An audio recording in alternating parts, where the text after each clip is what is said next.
Inspiration. Bonjour à tous, c'est Jules. Je vous retrouve pour ma première leçon. Alors on s'installe rapidement, on arrête les bavardages parce que le sujet du jour va vous demander d'être attentif. Si je vous dis Loup de Wall Street, vous pensez probablement immédiatement au film avec DiCaprio dans le personnage principal de Jordan Belfort. Et c'est normal. Maintenant, si je vous dis crime ou criminologie, à quoi pensez-vous? Peut-être aux experts, peut-être à NCIS ou encore à toutes ces histoires de faits divers et autres tueurs en série. Mais quel lien peut-on faire entre ces deux notions, entre criminologie et Loup de Wall Street? Accrochez-vous bien, car aujourd'hui, cet épisode vous propose une analyse du film Le Loup de Wall Street à travers le spectre de la criminologie. Bienvenue à tous dans la leçon du jour.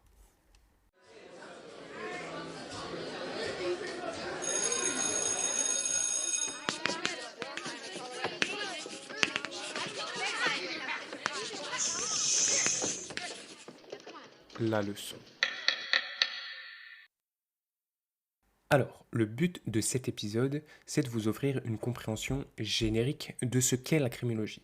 Donc on va pour cela s'appuyer sur une théorie en particulier, avec l'examen de ses principaux concepts, ainsi qu'évidemment des limites qui y sont associées. On va ensuite faire référence au Loup de Wall Street, le film de Scorsese sorti en 2013, en l'utilisant comme étude de cas illustrative. Le film, pour rappel, est basé sur l'histoire vraie des mémoires de Jordan Belfort. Il traite de l'ascension d'un courtier en bourse au départ assez insignifiant qui va progressivement monter jusqu'au sommet de la hiérarchie du petit monde de Wall Street grâce à la corruption et grâce à la foudre. Et tout ça causera finalement sa chute.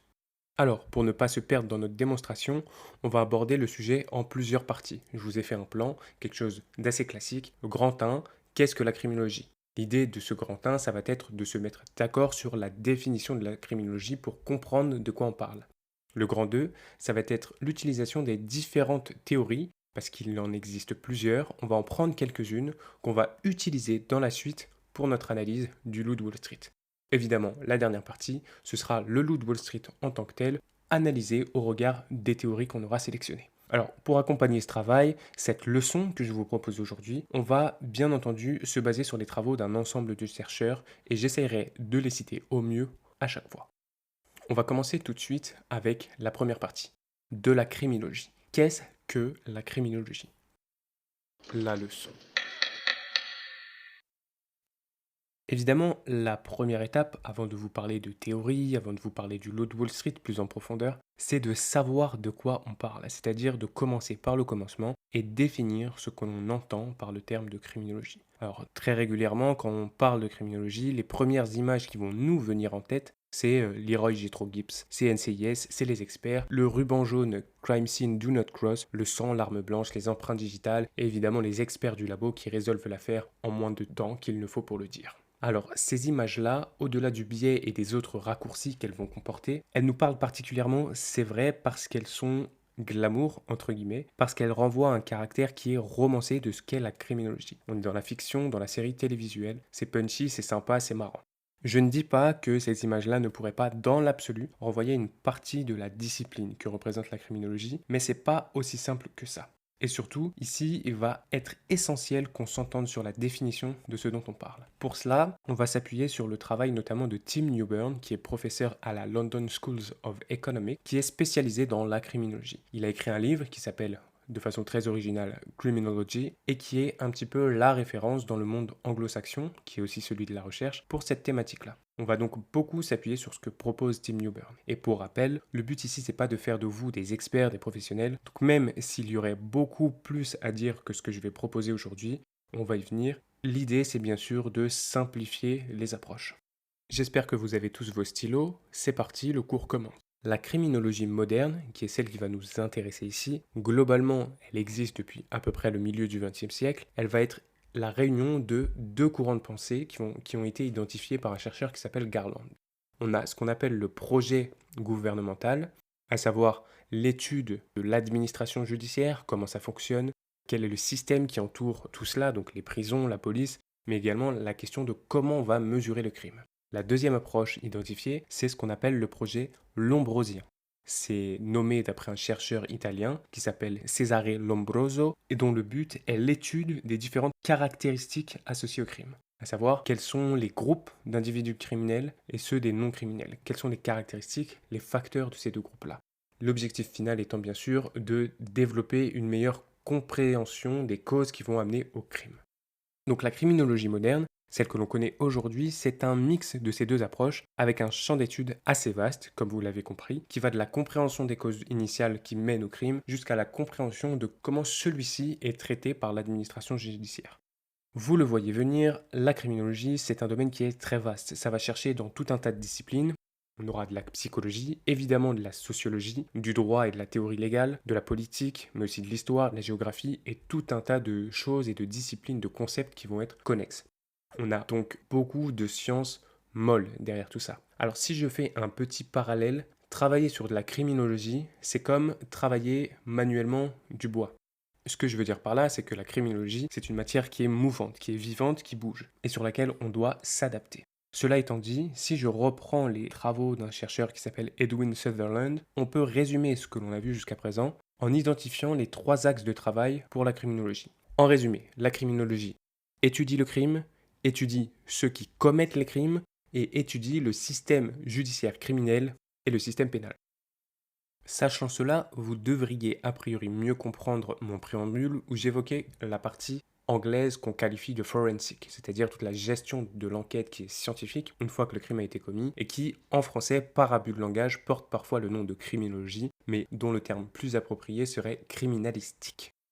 Bon, maintenant qu'on a une vague idée un peu de tout ça, non pas d'une définition précise du terme, mais du concept, de l'ensemble de concepts qui vont être analysés à travers la criminologie, vous comprendrez que l'angle d'approche qu'on va aborder ici, c'est évidemment, comme je l'évoquais plus haut, celui d'une science molle, par opposition aux sciences dures, telles que la physique ou les maths, ce qui implique évidemment, et c'est à retenir, une liberté d'appréciation qui va être plus grande, ce qui implique aussi qu'un certain nombre de théories, bien qu'importantes, ont chacune leur vision, leurs caractéristiques et évidemment leurs limites. Enfin, ce qu'il est également intéressant de souligner, c'est que la notion de crime en tant que telle, on pourrait, si on pousse le raisonnement plus loin, la questionner. Tout simplement parce que le crime n'est pas perçu de la même façon à la fois selon les individus, bien sûr, mais aussi selon les sociétés, en fonction des géographies, des époques, ou encore des fonctions, des actes dont il est question. Exemple, est-ce qu'une fraude est un crime? L'évasion fiscale est-elle un crime? La consommation d'alcool ou encore les jeux d'argent sont-ils des crimes? Tout cela, ça va dépendre des perceptions, des sociétés, du contexte en fait assez global dans lequel tout cela a lieu, mais également de la perception de ce que représente le crime. Ce qui implique donc bien que la notion de crime en tant que telle peut être considérée comme une construction sociale dans le contrat social qui a été passé entre les individus et la société. Je vous donne un exemple que j'évoquais et qui est particulièrement parlant, c'est celui de l'alcool. Pendant la prohibition aux États-Unis dans les années 20, la consommation et la vente d'alcool étaient un crime. Aujourd'hui, ça ne l'est pas. Ça ne l'est pas dans toutes les sociétés. On pourrait également parler de la consommation de stupéfiants. Pendant certaines périodes, un stupéfiant donné a été autorisé, il ne l'est plus aujourd'hui. Voire même, on a une inversion de la tendance pour certaines drogues. Donc tout ça, ça peut varier en fonction du pays ou de la région.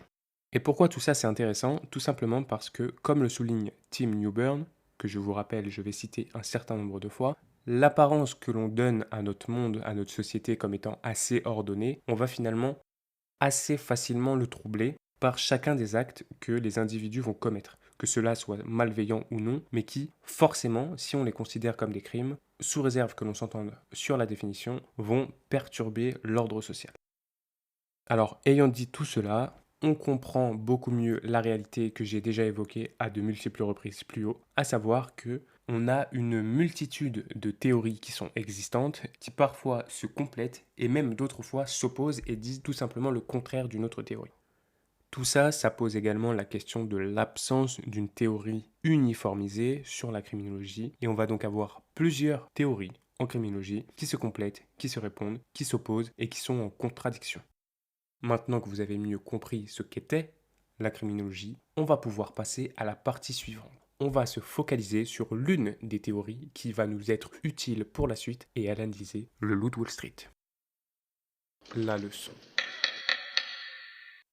Venons-en maintenant à la partie 2 de cette leçon. Cette partie 2, elle se concentre sur certains travaux de certains chercheurs.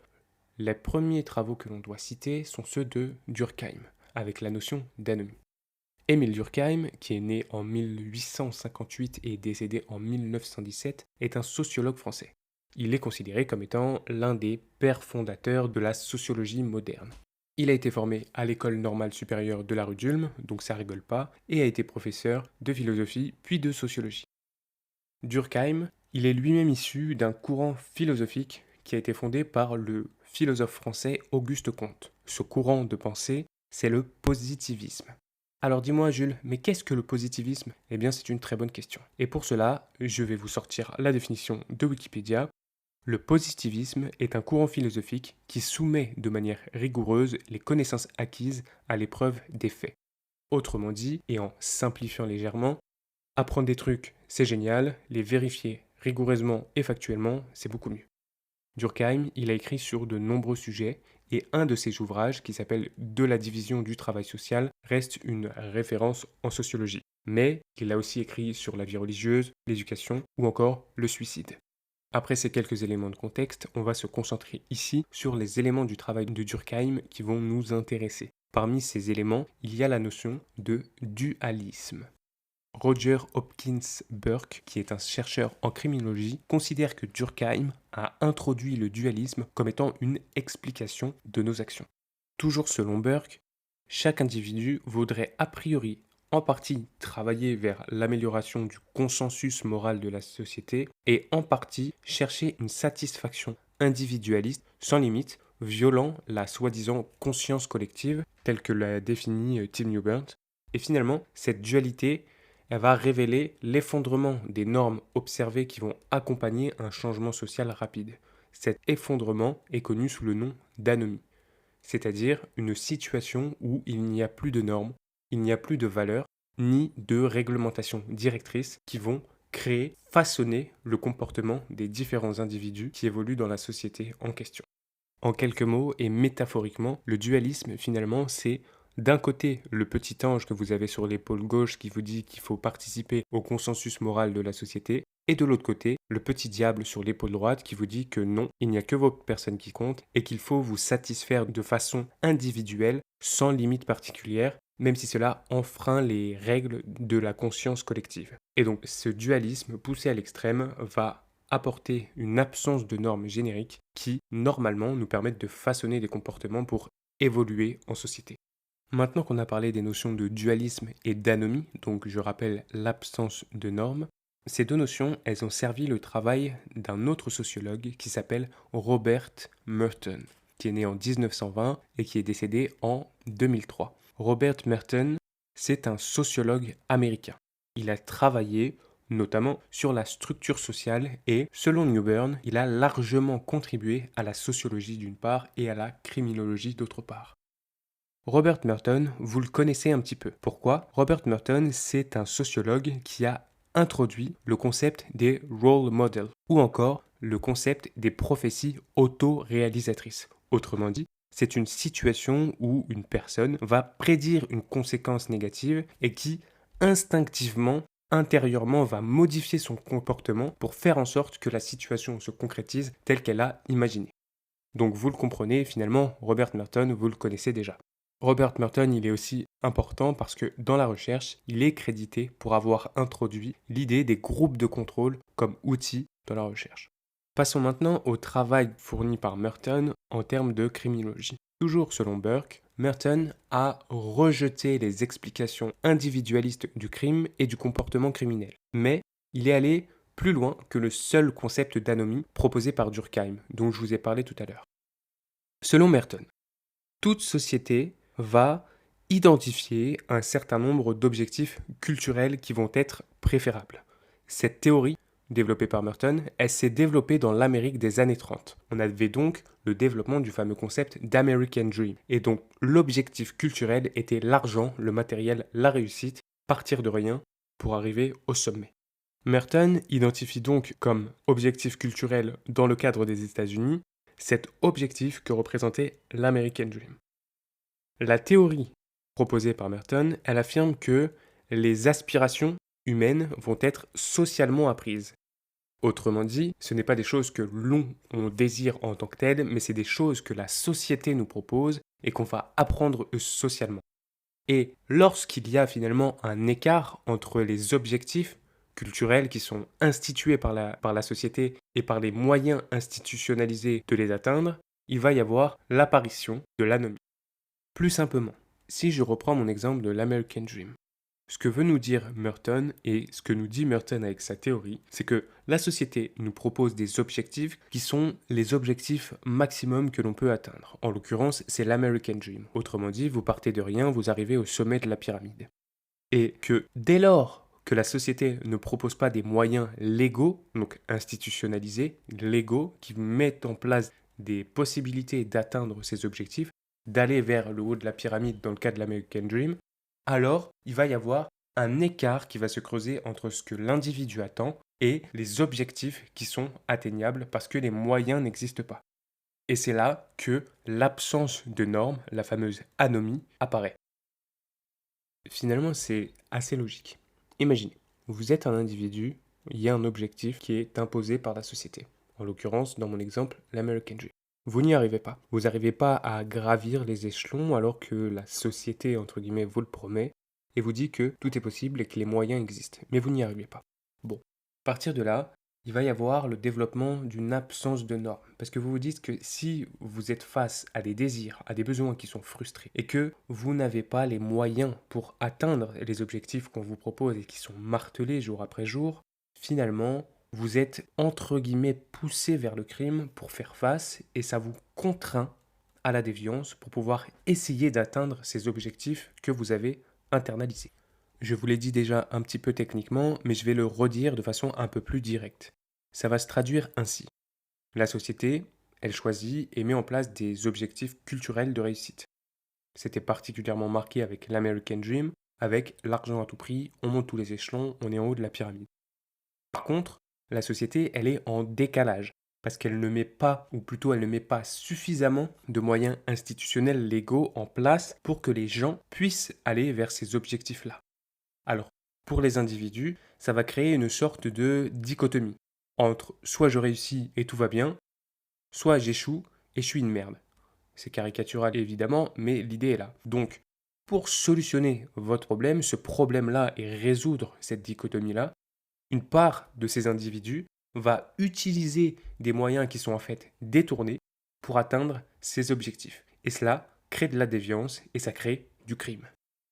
Tout ce que je vous ai raconté là, c'est ce qu'on appelle Anomie and Strain Theory. En français, ça peut se traduire ainsi, théorie de l'anomie et de la tension, pression ou stress. Strain étant la tension, la pression ou le stress. Alors, tout ça c'est bien beau, j'espère que vous avez bien compris les différents éléments qu'on a évoqués, à savoir le dualisme, l'anomie et la théorie de la pression. Théorie de la pression, théorie de la tension, théorie du stress, vous pouvez trouver plusieurs formulations. Quoi qu'il en soit, tout ça c'est bien beau, mais il va falloir approfondir les idées de Merton. Parce qu'effectivement, ok, il y a pression, ok, il y a tension, tout ça, ça peut être subi par vous, par moi, par d'autres, mais c'est pas pour autant que cela va toujours conduire à des comportements déviants. Sinon, 95%, peut-être même plus, seraient déviants et 95% des gens que vous connaissez, peut-être même vous, seraient des criminels. On passe maintenant au travail qui est proposé par Robert Agnew avec la théorie générale de l'attention. En anglais, General Strain Theory.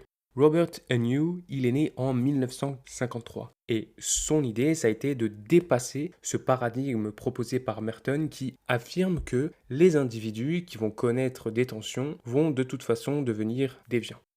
Les tensions, les pressions en question, elles vont contribuer évidemment au comportement déviant en inondant les individus d'un certain nombre, et je cite Robert Agnew, d'un certain nombre d'émotions négatives telles que la colère, la frustration, la dépression, la peur. Toutes ces émotions vont conduire en fait à une réponse de l'individu qui vise à rééquilibrer les émotions qu'il ressent. Et à ces émotions, il va y avoir tout un tas de facteurs qui vont permettre de diriger les actions correctives en question. Ce que propose finalement la théorie générale de l'attention ou de la pression, c'est qu'elle propose des strains, des pressions principales. Par exemple, les individus vont être traités de façon négative par les autres. Ils vont perdre quelque chose pour lequel ils ont un attachement particulier, un attachement de valeur. Ils vont être incapables d'atteindre les objectifs qu'ils ont, que ce soit ceux proposés ou imposés par la société. De tout cela, va y avoir, on fait une petite flèche, tout un tas, un flot d'émotions négatives. On va rajouter une petite flèche qui vient par en bas avec des facteurs différents qui vont influencer la résolution finalement de ces émotions. Et en fonction de ces facteurs qui vont influencer la résolution et le rééquilibrage de ces émotions, cela va conduire plus ou moins facilement au crime et donc à la déviance. Robert Agnew, il nous dit que en fait on a des tensions. On va avoir des tensions qui vont être plus ou moins susceptibles de conduire au crime.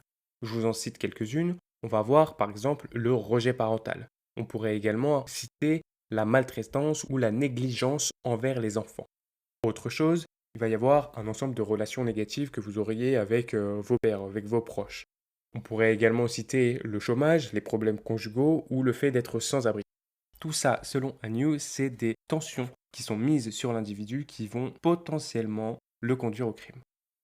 Robert Agnew, ce qu'il affirme également, c'est que le fait que ces tensions soient chroniques vont augmenter la prédisposition à la délinquance.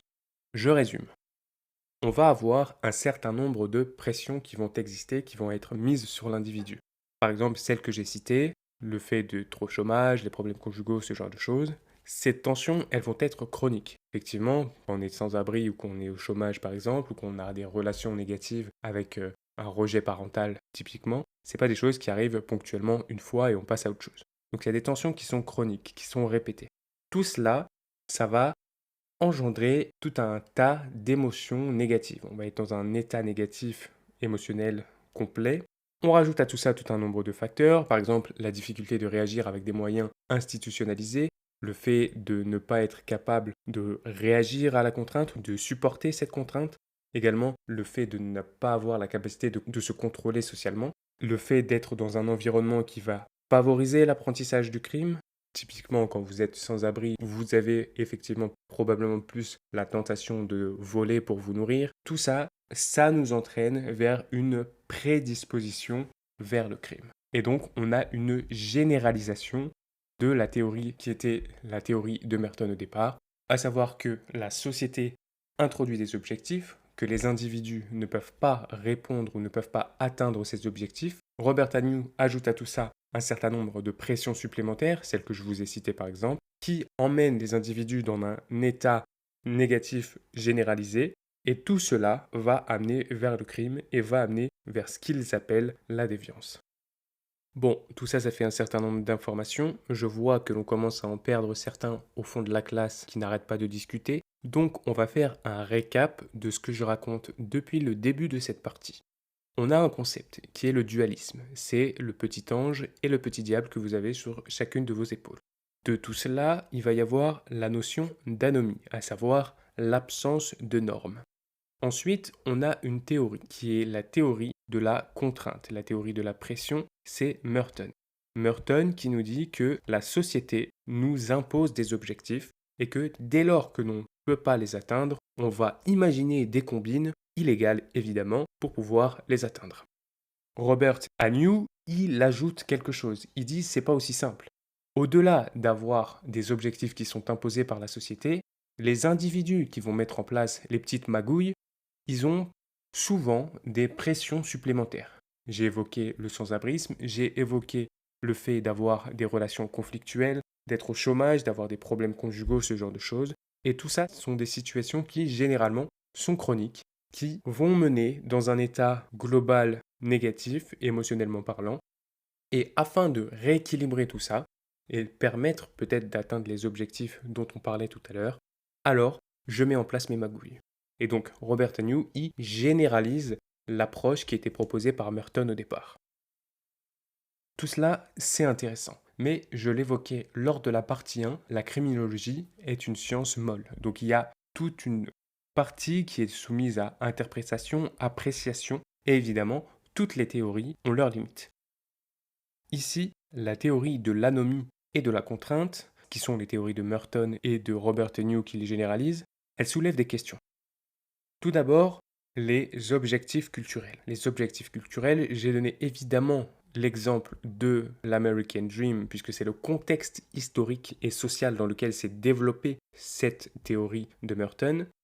C'est quand même une faiblesse. C'est quand même une faiblesse parce que les objectifs culturels, ils sont très souvent cantonnés à l'aspect monétaire. Donc il est important, comme je le disais, d'analyser ce contexte historique pour comprendre pourquoi on prend tel objectif culturel, mais ça reste quand même une lacune dans la théorie que de dire que les seuls objectifs que propose la société dans son ensemble, le contrat social, c'est des objectifs monétaires. Robert New, lui-même, il a critiqué cette vision de Merton, en particulier la question de la relation entre la classe sociale et celle de la délinquance. Il a souligné en effet qu'il y a un certain manque de perspective dans la théorie classique de l'attention, le strain theory classique, et dans la question de la prédiction selon laquelle la criminalité serait essentiellement concentrée dans la classe sociale inférieure, puisque, selon l'argument de Robert New, les données chiffrées remettent en cause cette prédiction de Robert Merton. Roger Hopkins Burke, que j'ai déjà cité, partage cette vision de Robert New qui a essayé de généraliser, je rappelle, la théorie de Merton, puisque, selon lui, et je cite, la théorie de l'anomie prédit à la fois trop peu d'activités déviantes parmi les membres les plus privilégiés de la société et trop chez ceux qui sont potentiellement les plus sujets à l'attention, autrement dit les classes sociales inférieures. Et c'est vrai que les crimes de la classe dite supérieure, en particulier les crimes en col blanc, les détournements de fonds, la fraude fiscale que j'ai évoquée en introduction, ne sont pas correctement abordés. Et au-delà de ça, la classe moyenne, elle est modérément discutée dans cette théorie, même si elle ne fait pas face, ces deux classes sociales ne font pas face aux mêmes tensions, aux mêmes pressions auxquelles pourraient faire face les classes sociales inférieures. Finalement, ce que nous dit Tim Newburn, c'est que la gamme de crimes auxquels la théorie peut être appliquée est relativement peu claire. Et enfin, on a peut-être un dernier biais qui existe dans l'Anomy and Strain Theory tel que proposé par Merton au tout départ, c'est que on n'arrive pas à expliquer avec ces théories-là les différences de comportement qu'on observe entre les criminels masculins et les criminels féminins. Comme vous pouvez le voir, il y a toujours dans les théories en criminologie un certain nombre de limites qui existent et on n'a pas de théorie uniformisée, générale, qui permet de tout expliquer à tous les niveaux sans avoir des limites. On est toujours sur une science molle, sur de la sociologie qui donc permet un certain degré d'interprétation et d'appréciation. Et maintenant que vous êtes des experts en criminologie sur la théorie de l'anomie et de l'attention, nous allons pouvoir passer à notre toute dernière partie, qui est l'analyse du film Le Loup de Wall Street. La leçon. Notre cas pratique porte donc sur Le Loup de Wall Street, ce film particulièrement éponyme et vous le connaissez très probablement. Il faut savoir que c'est un film qui est sorti en 2013. Il a été réalisé par Martin Scorsese et c'est l'adaptation des mémoires de Jordan Belfort. Nous sommes donc sur un film qui relate des faits a priori réels ou inspirés d'une histoire réelle, même si bien évidemment celle-ci a été romancée pour amplifier les différents éléments dans le film. Cependant, c'est un film qui est très intéressant du point de vue de la criminologie. On a vu précédemment les concepts de ce qu'était la criminologie. Nous avons fait un focus ensuite sur le principe de l'anomie et de la théorie de l'attention. Et nous allons maintenant nous concentrer sur l'application de ces concepts. Pour les personnes qui n'auraient pas vu ce film ou qui n'auraient pas lu le livre de Jordan Belfort, faisons un petit rappel du synopsis de ce film et donc des mémoires qui y sont associées. Le film en question, Le Loup de Wall Street, s'inspire de la vie de Jordan Belfort. Il met en vedette Leonardo DiCaprio dans le rôle éponyme et il traite de la façon dont Jordan Belfort va grimper les échelons du succès progressivement dans le monde de la finance grâce à des moyens plus ou moins détournés. Comme mentionné dans les parties précédentes, la théorie de l'anomie et de l'attention se concentre largement sur l'analyse des comportements criminels, mais appliquée à des classes moyennes et surtout à des classes inférieures. Les premières minutes du film Le Loup de Wall Street vont nous permettre d'illustrer assez parfaitement les bases de cette théorie. Le spectateur apprend très rapidement que Jordan Belfort n'est pas issu d'une famille qu'on pourrait qualifier de riche. Il est plutôt d'une classe moyenne, voire d'une classe sociale inférieure. Ses deux parents étaient comptables et il a toujours vécu dans un petit appartement. Cependant, immédiatement après ces détails de contexte, le spectateur est submergé par tout ce qui est manoir, jet privé, abondance, argent, pute et cocaïne à gogo. Le ton est donné, Jordan Belfort incarne le rêve américain, même s'il a réussi à atteindre tout cela par des moyens alternatifs. On est donc dans une illustration parfaite de la théorie de l'anomie et de l'attention. Revenons un instant sur ce que nous raconte Robert Merton. Robert Merton, dans son article introductif sur la structure sociale et l'anomie, qui date de 1938, annonce l'existence de ce qu'il a appelé 5 modes d'ajustement ou d'adaptation logiquement possibles, autrement dit des réponses à la pression et à la tension sociale. On va compter parmi ces modes d'adaptation l'innovation. Dans le cas de l'innovation, les objectifs culturels qui sont imposés par la société sont positifs et les moyens institutionnalisés pour les atteindre ne sont pas présents. Nous avons aussi le cas du ritualisme, c'est-à-dire que dans ce cas-là, on n'a pas d'objectif institutionnalisé. Par contre, il y a des moyens institutionnalisés pour s'élever. Dans le cas de la retraite, de la mise en retrait, nous avons ni l'un ni l'autre. Dans le cas d'une rébellion, on peut avoir et l'un ou l'autre dans les deux situations, donc c'est-à-dire à la fois sur les objectifs culturels et sur les moyens institutionnalisés qui y sont associés. Et évidemment, on a le cas de la conformité. Le cas de la conformité, c'est le cas où un individu se trouve dans une société où il y a des objectifs culturels qui sont existants, par exemple le rêve américain, et on a également des moyens institutionnalisés qui permettent d'aller vers cet objectif-là. Vous voyez peut-être où je veux en venir. Dans le cadre de la conformité, les membres, les individus de ce groupe qui se rattachent à la conformité vont accepter à la fois les buts culturels et les moyens institutionnalisés qui existent pour les atteindre. Initialement, Jordan Belfort poursuivait le but culturel de devenir courtier en bourse à Wall Street. Il avait son objectif culturel et par cet objectif culturel, il aurait atteint un idéal qui était celui du succès financier, tout cela en aidant ses clients à investir. Nous avons là donc des moyens institutionnalisés. L'objectif culturel, c'est atteindre le statut de courtier à Wall Street et le succès financier qui va avec. Les moyens institutionnalisés, c'est accompagner ses clients en les aidant sur leurs différents investissements. Cependant, le jeune Jordan Belfort, qui avait au départ un objectif somme toute ambitieux, mais pourquoi pas honorable, comprend assez rapidement qu'il va devoir changer de comportement. Et on a une scène dans le film qui caractérise cet état de fait. On a une scène avec un personnage qui est Mark Hanna. Ce personnage a été incarné par Matthew McConaughey. Merci pour l'accent. Ce déjeuner, il est particulièrement intéressant parce qu'il représente un rituel. C'est un rituel initiatique à de nouveaux moyens d'atteindre le succès financier. Le caractère rituel de ce déjeuner est particulièrement marqué par le chant guttural dont Mark Hanna fait la démonstration. Un chant guttural qui permet de faire appel à l'argent. Je vous en passe un extrait.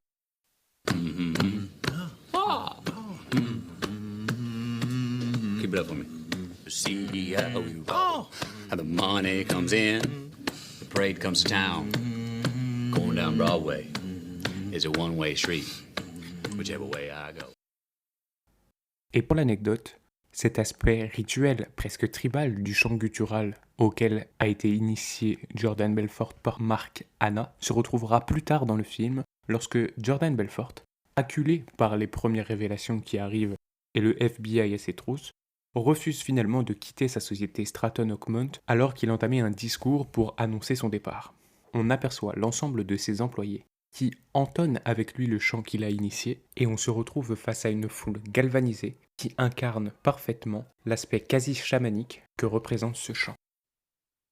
Parce que je n'irai nulle part.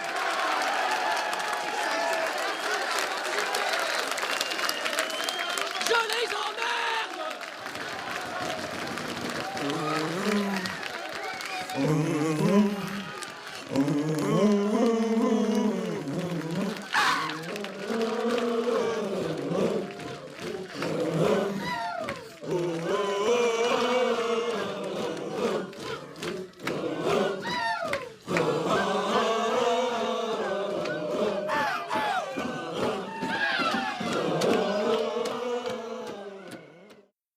Mark Hanna, incarne ici le concept d'innovateur, décrit également par Robert Merton. L'innovateur, c'est quelqu'un qui va, comme je l'évoquais précédemment sur les moyens d'adaptation aux différentes pressions dans la société, l'innovateur va renoncer aux moyens institutionnels tout en conservant son aspiration au succès. Son comportement à cet innovateur, la façon dont il gagne de l'argent ou consomme encore de la drogue et de l'alcool, va représenter ce qu'on appelle la quintessence de la déviance d'entreprise, telle que définie par Passas en 1990. Et ce comportement présente un certain goût, évidemment, pour ce qui est, je cite, infraction pénale et violation des règles civiles et administratives également. Toujours Passas en 1990. Et tout ça, finalement, notre jeune Jordan Belfort, encore passablement innocent, va commencer à le comprendre rapidement. Il va être évidemment influencé par Mark Hanna et va comprendre l'état de sa situation. Il comprend qu'il va devoir s'adapter pour survivre dans le milieu de Wall Street et atteindre ses objectifs. Il va passer assez rapidement lui-même au statut d'innovateur. Ce passage de la conformité à l'innovation est particulièrement marqué lorsqu'en 1987, il obtient finalement, enfin, sa licence de courtier sur Wall Street. Le problème, c'est qu'on est le lundi noir, il y a un krach boursier, les taux tombent, la bourse s'effondre, Jordan Belfort est viré. C'est alors qu'après une période de creux, il va, ou plutôt sa femme va, repérer une offre dans un petit cabinet à Long Island. Dans ce cabinet, Jordan Belfort va utiliser toutes les pratiques, tout le savoir qu'il a acquis à Wall Street pour s'enrichir le plus possible. Ce qui, en un sens, commence à caractériser le personnage de Jordan Belfort, car on l'a privé d'un monde qu'il aimait tant, sur lequel il portait beaucoup d'espoir pour atteindre son objectif culturel qui était de devenir courtier. On l'a privé de ce monde-là, et il réalise que finalement, en appliquant les méthodes qu'il a apprises notamment auprès de Mark Hanna, il va pouvoir se faire beaucoup d'argent sur des commissions très élevées. Petite ellipse temporelle. Jordan a rencontré son futur camarade de jeu, Donnie, et il va fonder Stratton Oakmont. Belfort, à ce moment-là, va recruter ses amis de toujours, des innovateurs, entre guillemets, à leur propre niveau. Généralement, il s'agit de personnages d'hommes de classe inférieure qui ont atteint le succès financier grâce à la vente de drogue. La plupart sont tous dealers, et donc on est là également sur des gens qui ont eu pour objectif d'atteindre une certaine liberté financière, qui n'ont pas réussi à l'atteindre avec les moyens institutionnalisés, et donc ont fait preuve d'innovation en prenant des chemins de traverse. Belfort va leur offrir l'opportunité d'entre guillemets innover à un niveau social supérieur. Il convainc ses futurs associés d'abuser des objectifs culturels des gens de classe moyenne et inférieure, de la classe moyenne ouvrière, qui, je cite, rêvent tous de devenir riches. C'est la scène que l'on a au restaurant. Cet aspect est d'ailleurs parfaitement illustré par la fameuse scène de la vente du stylo. Sell me this pen. Brad, fais-nous une démonstration. Vas-y, vends-moi ce stylo, regardez, vas-y.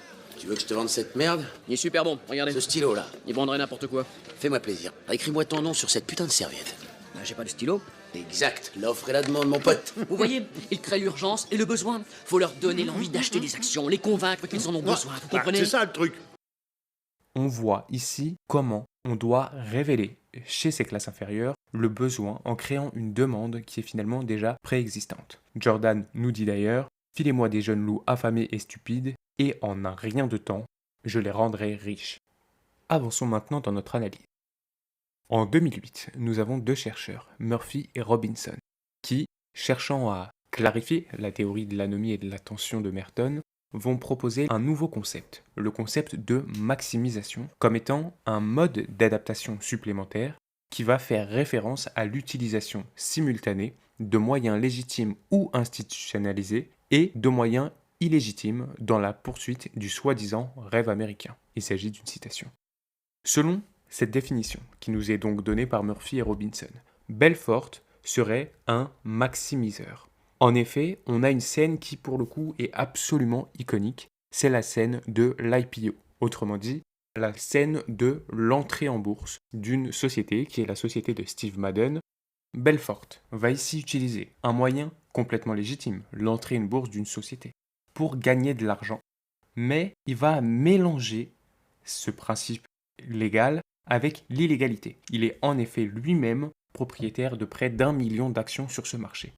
Il s'assure ainsi de gagner encore plus d'argent jusqu'à, je cite, ne plus savoir quoi en faire. Et cette scène finalement elle est particulièrement intéressante parce que ce concept qui est proposé par Murphy et Robinson, il nous est indiqué que les directeurs financiers des grandes et petites entreprises sont souvent prêts à commettre des actes dits déviants et ou à enfreindre les lois pour atteindre une richesse encore plus grande. Encore une fois, il s'agit d'une citation. Donc la scène de l'IPO est particulièrement importante ici parce que grâce à cette scène, grâce à ce mouvement d'entrée en bourse de la société Steve Madden, Jordan Belfort espère sincèrement qu'elle aidera sa société Stratton Oakmont à sortir de sa position de sous-fifre parmi le monde de Wall Street, soulignant ici la première grande tension que l'on a déjà identifiée dans la deuxième partie, la première grande tension qui pourrait être le motif dans les comportements de Belfort, qui est le rejet de la part des autres. Le rejet de Jordan Belfort, à la fois en tant qu'individu, mais aussi par sa société Stratton Oakmont, ce rejet qui émane de Wall Street tout entier est très probablement une tension critique qui pourrait expliquer ses comportements. Il s'agit d'une tension particulièrement critique de l'échec à atteindre certains objectifs, à la fois des objectifs de représentation au sein du microcosme de Wall Street, mais également des objectifs financiers. Ces notions-là, elles se retrouvent exposées lors du discours que Jordan Belfort prononce juste avant l'entrée en bourse de la société Steve Madden. Jordan Belfort nous dit qu'il n'y a absolument aucune noblesse à être pauvre, il a connu la richesse et la pauvreté, mais a choisi la richesse à chaque putain de fois. Il n'y a aucune noblesse à être pauvre. J'ai connu la richesse, mais j'ai connu aussi la pauvreté. Et j'ai choisi la richesse à chaque putain de fois. Parce que quand je suis riche, je dois affronter mes problèmes en arrivant dans ma limousine, en portant un costume à $2000 et une putain de montre en or qui m'a coûté $40 000. Allez les gars, battez-vous, chopez-les, prenez-lui. Si quelqu'un pense que je suis superficiel ou matérialiste, qu'il aille se trouver un boulot chez McDonald's. Vous avez un découvert à la banque? Super, prenez votre téléphone et travaillez. Votre proprio veut vous foutre dehors. Super, prenez votre téléphone et travaillez. Votre petite copine croit que vous êtes un pauvre loser. Super, prenez votre téléphone et travaillez. Je veux que vous arriviez à régler vos problèmes en devenant riche. Et finalement, ce discours, il est très parlant. Il est très parlant parce qu'on se rend compte que Jordan Belfort a parfaitement compris, a parfaitement conscience de son comportement, qui est passé de conformité à innovation, à finalement maximiseur, avec à la fois l'utilisation de moyens institutionnalisés et de pratiques illégales. Et on a une phrase qui nous résume cet aspect-là. La vraie question est, est-ce que c'était légal? Absolument pas, putain. Mais on se faisait tellement de fric qu'on savait plus quoi en faire. Maintenant qu'on a un petit peu mieux compris le comportement de Jordan Belfort, on va aller encore plus loin. On va aller pousser notre analyse dans ce que représente l'anomie et la théorie de l'attention.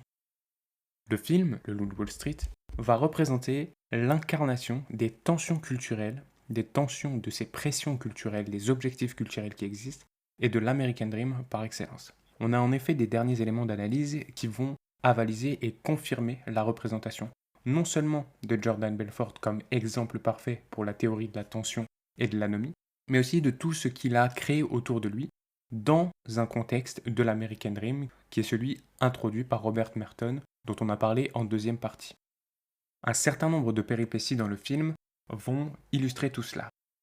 Et Jordan, qui est supposé quitter sa société de par les pressions subies par le FBI et les différentes demandes de documents, ce que j'évoquais un petit peu plus tôt, va nous faire un discours. Lors de ce discours, Jordan nous indique que Ellis Island, qui est la localisation de sa société Stratton Oakmont, est finalement la représentation de l'Amérique, puisqu'on se fout d'où les gens viennent chez Stratton Oakmont. Il va notamment donner l'exemple de Kimmy Bessler, qui passe ses vacances partout à travers le monde, qui est quelqu'un devenu sophistiqué, alors qu'elle n'avait au départ pas un sou en poche. Il s'agissait d'une mère célibataire, avec plus de 3 mois de loyer de retard, mais Jordan lui fait un chèque de $25 000 pour lui montrer qu'il croit en elle. Ici, c'est Ellis Island, mes amis. On se fout de qui vous êtes, d'où vous venez, que votre famille soit arrivée sur le Mayflower ou sur un canot pneumatique d'Haïti. Vous êtes ici sur la terre des opportunités. Stratton Oakmont, c'est l'Amérique. Vous connaissez tous Kimi Belzer, pas vrai? Va te faire foutre. Du calme, Kimi. Ce que vous ignorez sûrement, c'est que Kimi a été l'une de nos premières courtières, l'une des 20 qui étaient au départ. Vous connaissez la belle Kimi qui se montre sophistiquée dans ses tenues de femme d'affaires. Une femme qui porte des tailleurs Armani à 3000 $. Qui conduit une belle Mercedes-Benz. Une femme qui passe ses hivers aux Bahamas et ses vacances d'été dans les Hamptons.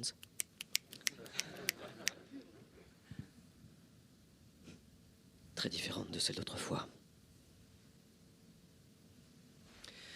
La Kimi que j'ai rencontrée n'avait pas 2 sous en poche.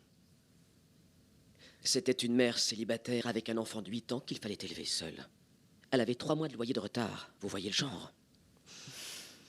Quand elle est venue me demander un job, elle a insisté pour avoir 5 000 $ d'avance, juste pour payer les études de son fiston. J'ai fait quoi, Kimi? Vas-y, dis-leur. Tu m'as fait un chèque de 25 000 $. C'est ça.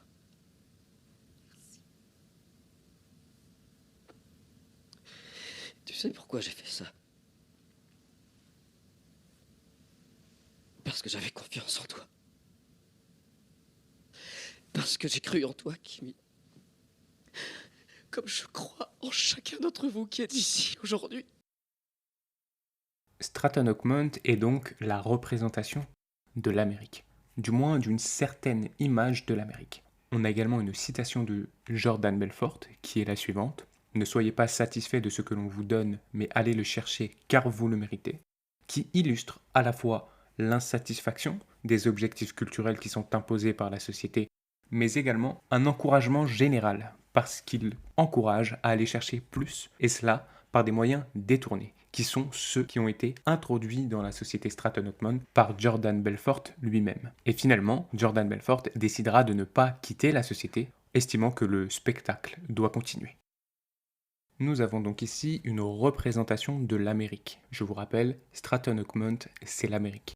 Mais cette image de l'Amérique, elle est en opposition, elle est en conflit avec elle-même, avec les objectifs culturels institutionnalisés que sont ceux de l'American Dream. Et on a une nouvelle illustration de cette tension entre à la fois les pressions imposées pour les objectifs culturels et les moyens institutionnalisés qui existent pour les atteindre, avec la scène dans laquelle Donny Azov, qui est donc l'associé de Jordan Belfort, à la suite d'une certaine assignation qui lui demande des documents, ces demandes d'assignation qui vont affluer, Donny Azov décide tout simplement d'uriner sur l'assignation qui lui a été envoyée et considère qu'il emmerde les États-Unis. Très vite, les assignations affluèrent. Des demandes de documents, des dépositions, enfin tout quoi. Donny n'arrivait pas à boire assez d'eau. Le gouvernement m'a envoyé une assignation. Voilà ce qu'on en fait à Stratton Oakmont.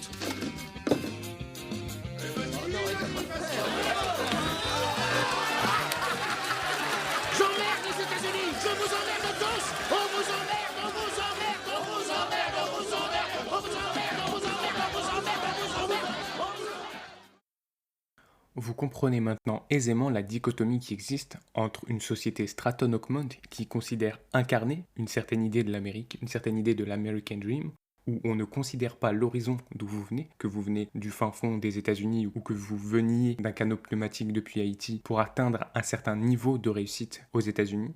D'une part, cette image-là, qui s'oppose à l'image de Stratton Oakmont qui emmerde les États-Unis et qui pisse littéralement sur les institutions. On a là un aspect quasi schizophrénique de la situation, entre des tensions extrêmes, avec un rejet finalement de ce que représente l'autorité, de ce que représentent les institutions et tous les objectifs culturels institutionnalisés qui vont avec. Et donc la réussite financière dans notre cas est l'atteinte de ce fameux American Dream, cela par les moyens que les institutions mettraient au conditionnel a priori en place pour pouvoir y arriver. On est donc dans une dichotomie complète avec Stratton Oakmont qui va être l'incarnation du principe de maximisation. On utilise les moyens a priori légaux, puisque Stratton Oakmont est une société a priori légale, mais on y ajoute des petites pincées d'épices, des petites pincées de sel, on relève la situation avec tout un tas de comportements complètement déviants et criminels. Nous arrivons à la fin de notre analyse du loup de Wall Street. Mais, comme nous l'avons évoqué, les limites des théories en criminologie, et en particulier dans notre cas les limites des théories de l'anomie et de la tension, de la contrainte, vont également être visibles dans notre analyse du film. Je vous donne un exemple.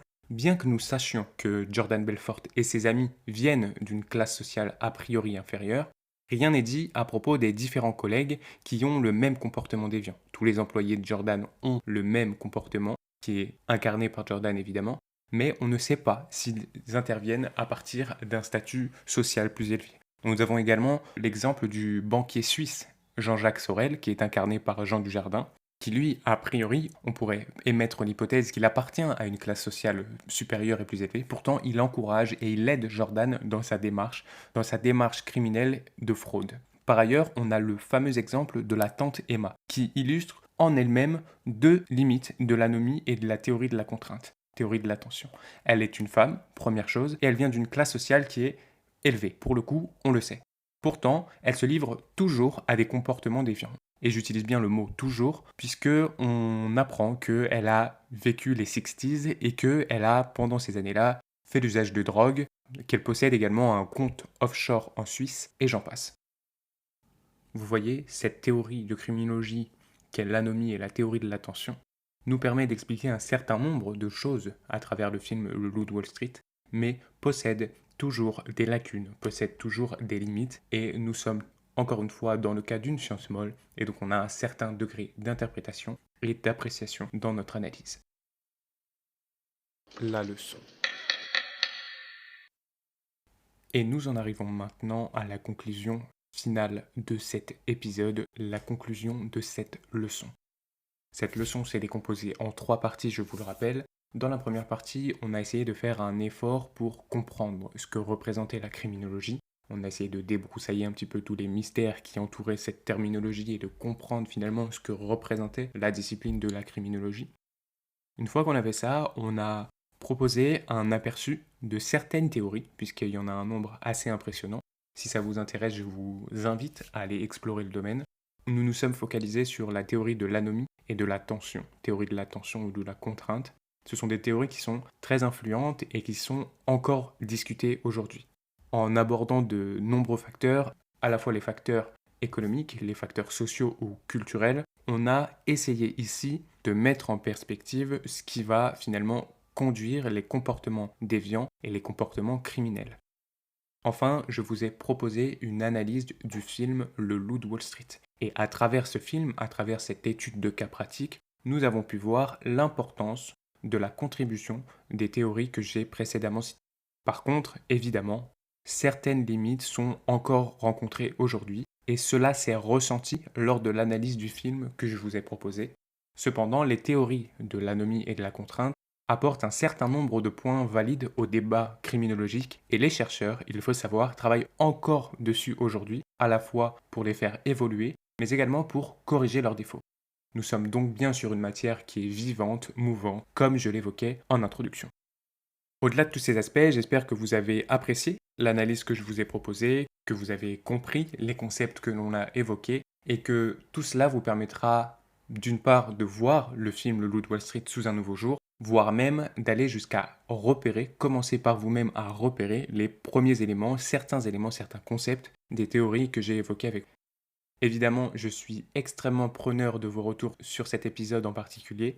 Si vous avez des compléments à ajouter, des remarques, si vous partagez une partie de mon analyse ou si vous avez d'autres choses que vous aimeriez souligner, n'hésitez pas à le faire. Envoyez-nous des messages, n'hésitez pas à nous rejoindre évidemment sur Instagram et sur les différents réseaux sociaux. Merci encore de m'avoir écouté parler jusque-là pendant quasiment 1 heure. Je vous invite évidemment à nous soutenir gratuitement sur les différentes plateformes. N'hésitez pas à nous mettre les 5 étoiles puisque ça nous permet de ressortir dans le référencement. Et autrement, je vous dis à très vite pour un nouvel épisode de la leçon avec inspiration.